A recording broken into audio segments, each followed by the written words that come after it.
Students, आज हम famous poet John Keats की famous poem when I have fear that I may cease to be को पढ़ेंगे। बहुत अच्छी पोएम है और इस पोएम को अदर जो जैसे पेलग्रेव हुआ, इसके अलावा जो अदर कई पोइट्स हैं जिन्होंने इसको टेरर ऑफ डेथ के नाम से भी इस पोएम को नाम दिया है। जोहन कीट्स जो बॉर्न हुए थे 1795 को और उनकी डेथ हुई थी 1821 को। ठीक है, अब हम पोएम को स्टार्ट करते हैं। पोएम बहुत इंटरेस्टिंग पोएम है। अब सबसे इम्पॉर्टेंट जो मैं पहले इसका इंट्रोडक्शन देती हूँ कि इस पोएम का इंट्रोडक्शन क्या है। This sonnet expressed Keats' fear of early death, which will not only cut short his life but will also still his poetic creativity. Keats was one of the greatest admirers of Shakespeare. In order to express his admiration for Shakespeare, he composed his sonnet in Shakespearean style. In one of his letters, he wrote, I have reason to be content, for thank God I can read and perhaps understand Shakespeare to his depth. In this poem, Keats reveals his ambitions. He is sorrowfully aware of his future. He might die early as he was a patient of consumption. In Pilgrim's Golden Treasury, this poem was published under the title Terror of Death. Keats was haunted by the fear of death. He felt that all his intelligence, his imagination, and his sublime thought would go best if he dies early. Keats composed this poem in 1818 and he breathe his last in 1821। तो आप कितना अच्छे से समझते हैं कि कैसा किसी पोइट को पहले ही अपनी डेथ का पता चल जाता है और अपनी डेथ से 3 साल पहले, मतलब इनकी 1821 में डेथ हुई थी। कब हुई थी? 1821 में, और इन्होंने इस पोएम को लिखा था 1818 में। तो आप किस तरह से समझते हो कि कैसे उसने अपनी डेथ को पहले ही फील कर लिया। तो इस पोएम में पूरी तरह से जो कीट है वो अफ्रेड रहता है कि उसकी डेथ अर्ली ना हो जाए, अर्ली ऑफ डेथ से वो अफ्रेड रहता है बार बार, और अपने जो फियर को इस पोएम में वो एक्सप्रेस करता है, उसको बताता है कि यदि वह उसकी डेथ जल्दी हो जाती है तो जो हाई थॉट्स थे उसके पोएटिक जो हाइट है उसमें पहुंचने के वो ख़त्म हो जाएंगे, और जो इतनी एम्बिशन है उसकी बहुत अच्छी बुकें कंपाइल करने की वो नहीं कर पाएगा। तो इस तरह से इस पोएम में वो अपने दुख को एक्सप्रेस करता है कि किस तरह से उसको ऐसा नहीं है कि उसकी डेथ होगी, वो इस बात को अच्छे से समझ रहा है कि डेथ होना पॉसिबल है, लेकिन उसको सबसे ज़्यादा बुरा लगता है कि वो अपनी जो उसकी पोएटिक जो टैलेंट है, जो प्रोड्यूस करने का बेस्ट मैटर प्रोड्यूस करने का जो उसका टैलेंट है वो अनकम्प्लीट रह जाएगा, उसकी इंटेलिजेंस ही अनकम्प्लीट रह जाएगी। क्यों? और वो वेस्ट हो जाएगी जब तक वो अपने सबलाइम थॉटों को बुक के रूप में कंपाइल नहीं करा पाएगा। इसलिए इसी बात को इस पोएम में हमें बताया। अब हम इस पोएम को स्टडी करते हैं। When I have fear, when I have fears that I may cease to be before my pain has gleaned my teeming brain. जब I have fears, मेरे पास डर है, आई हैव फियर्स, मेरे पास बहुत सारा डर है, that I may cease to be before, कि मैं मर जाऊंगा। मे सीज टू बी मतलब मेरी डेथ हो जाएगी। Before my pen has gleaned my teeming brain, जब तक ग्लीन्ड मतलब कलेक्ट करेगा, माई टीमिंग ब्रेन मतलब मेरे बढ़ते हुए मेरा जो ब्रेन है जो प्रोत्साहित हो रहा है, जो एक तरह से क्या बोल रहा है, जो चीज़ों को लिखना चाहता है, मेरा जो थॉट हैं, जो मतलब फैंटेसीज मेरे जो माइंड में क्रिएट हुई हैं, उनको जब मेरा पेन नहीं लिख पाएगा। क्यों नहीं लिख पाएगा? क्योंकि मेरी डेथ बहुत जल्दी हो जाएगी। इस बात का ही मुझे सबसे ज़्यादा डर है। तो आप इन दोनों लाइनों में समझ रहे हो कि ये एक तरह से शेक्सपियरियन सोनेट के फॉर्म में लिखी हुई है। ठीक है, अब सबसे इम्पोर्टेंट क्या बोल रहा है? व्हेन आई हैव फियर्स, मुझे बहुत ज़्यादा डर है, that I may cease to be, कि मैं एक दिन मर जाऊंगा। उससे पहले before my pen has gleaned my teeming thought brain, कि जो मेरे माइंड के अंदर जो बहुत अच्छे थॉट्स आ रहे हैं, जो फैंसीज आ रही हैं, जिन्होंने मेरे माइंड को क्राउडेड कर लिया है, तो उन थॉट्स और फैंसीज को मैं नहीं नोट डाउन कर सकता, मैं उनको अपने पेन के द्वारा कलेक्ट नहीं कर सकता। ऐसा क्यों नहीं कर सकता? क्योंकि मुझे लगता है मेरी डेथ हो जाएगी जल्दी ही मेरी डेथ हो जाएगी। तो ये ओपनिंग लाइन्स हैं कीट्स की सोनेट की, जिसमें एक यंग पोइट है कीट्स, वो animated by the lofty aim to make his mark by translating his thoughts and ideas of his rich brain in term of fine poetical imaginary में वो अपने जितने भी थॉट्स और आइडियाज़ हैं उनको टर्न करना चाहता है ताकि वो ब्यूटीफुल एक्सप्रेशंस लिख सके अपने पेन से, और एक बेटर जो अपने जो बुक हैं अपने लिए कंपाइल कर सके, लोगों के लिए कंपल्सर है।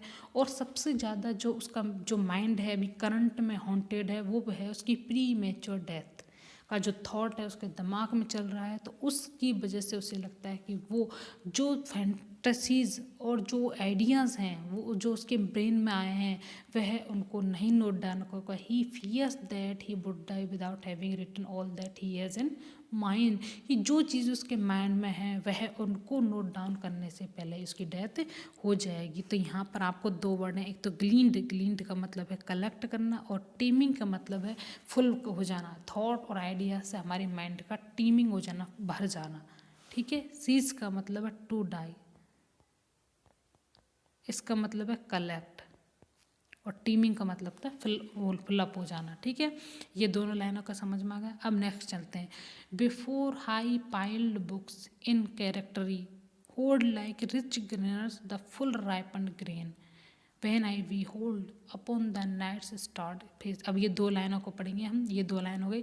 Before high piled books, before अब कब मर जाएगा, देख एक तो उसका पेन उसकी डेथ हो जाएगी जब वो बिना कलेक्ट उसके आइडियाज़ कोई पेन नहीं कलेक्ट कर पाएगा, मतलब वो नहीं लिख पाएगा।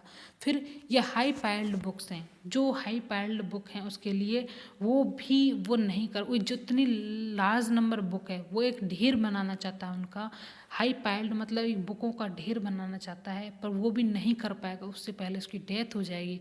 इन कैरेक्टरी मतलब होता है छपा के, उसको छपा के जो दिमाग में उसके आइडियाज़ आ रहे हैं तो उनको वो क्या करते हैं छपा कर एक एक मतलब बुकों का ढेर बनाना चाहता है, तो वो भी नहीं हो पाएगा। कैरेक्टरी का मतलब होता है यहाँ पर लिपि का मतलब होता है। पाइल्ड का मतलब उनको कंपाइल करना, पाइल्ड वर्ड यहाँ पर बुक लिख के थॉटों की उनको कंपाइल करना। ठीक है।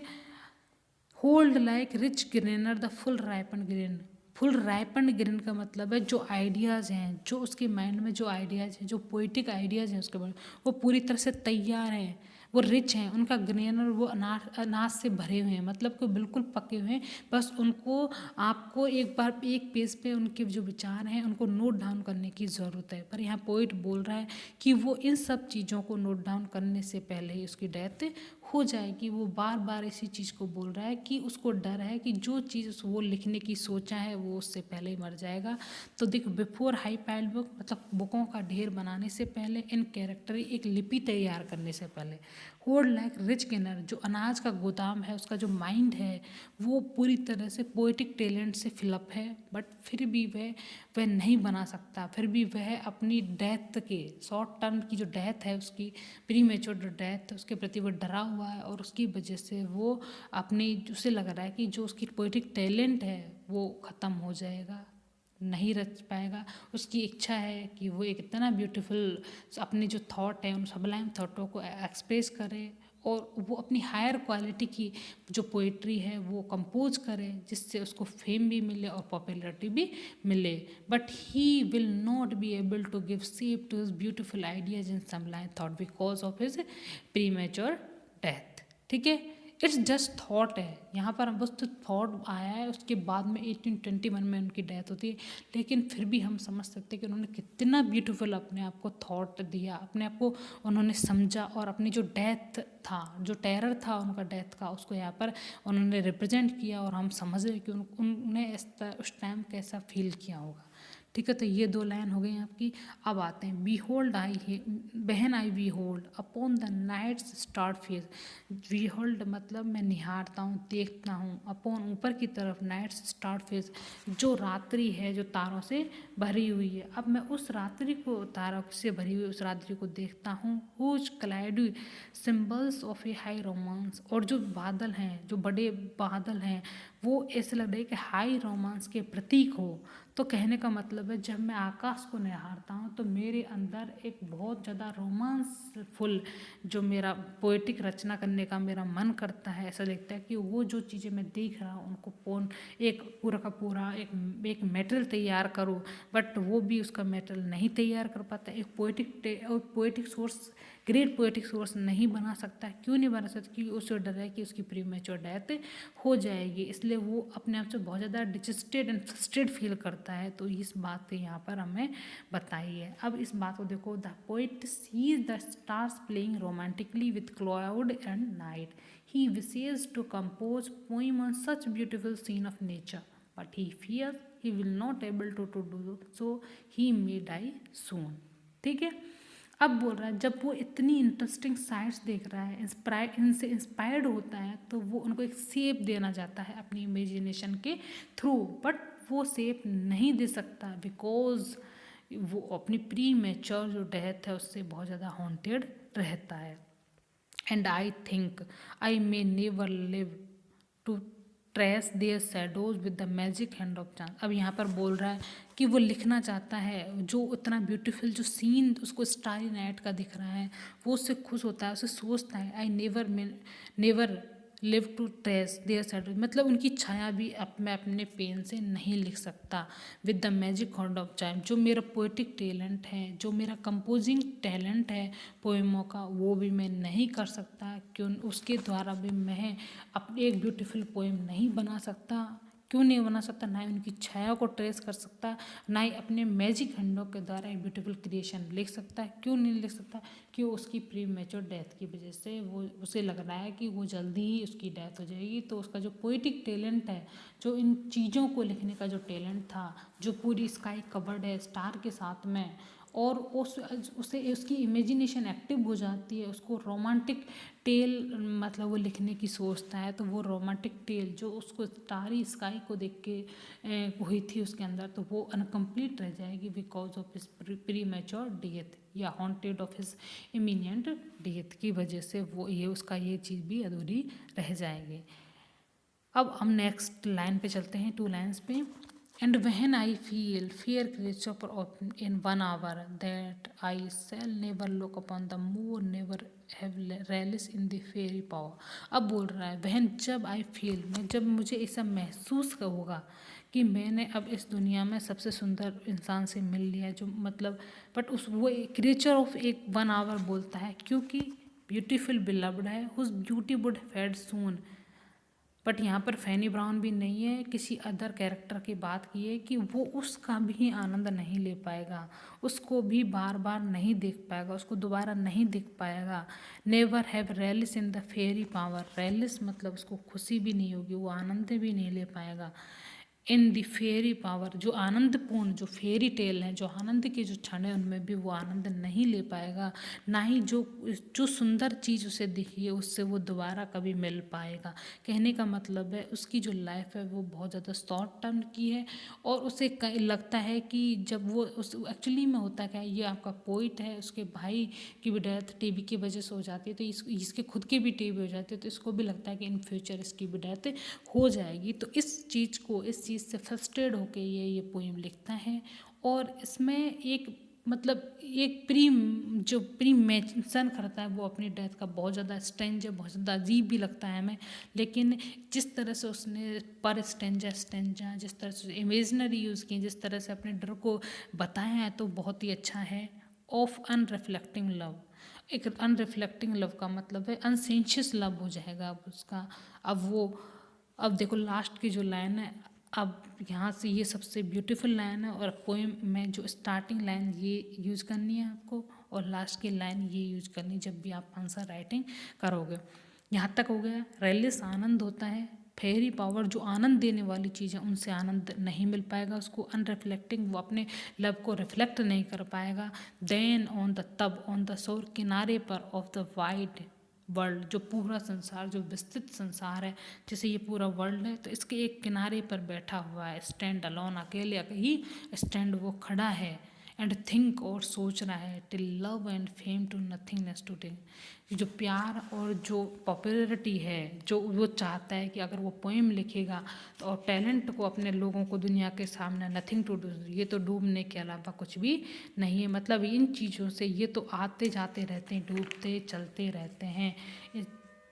देखो अब ये भी एक चीज़ है, ये भी एक अब वो उसे रियलिटी महसूस होता है कि जिन चीज़ों के लिए वो खुश हो रहा है वो भी थोड़े दिन के लिए ख़त्म हो जाएंगी, थोड़े दिन के बाद में इनका भी कोई मतलब नहीं रहेगा। तो ये पोइट है जो आपका बोल रहा है कि जब वो इसका मूड ही इतना ग्लूमी है, इतना दुखदायी मूड है, तो उसको भी जो खालीपन है, जो ब्लैंकनेस ऑफ द वर्ल्ड है, वो जो इग्निफिकेंस, जो इनसिग्निफिकेंस चीज़ें हैं वो भी चीज़ें उसको लग रही है। हर चीज़ को सिग्निफिकेंस चीज़ें भी उसको इनसिग्निफिकेंस लगती है।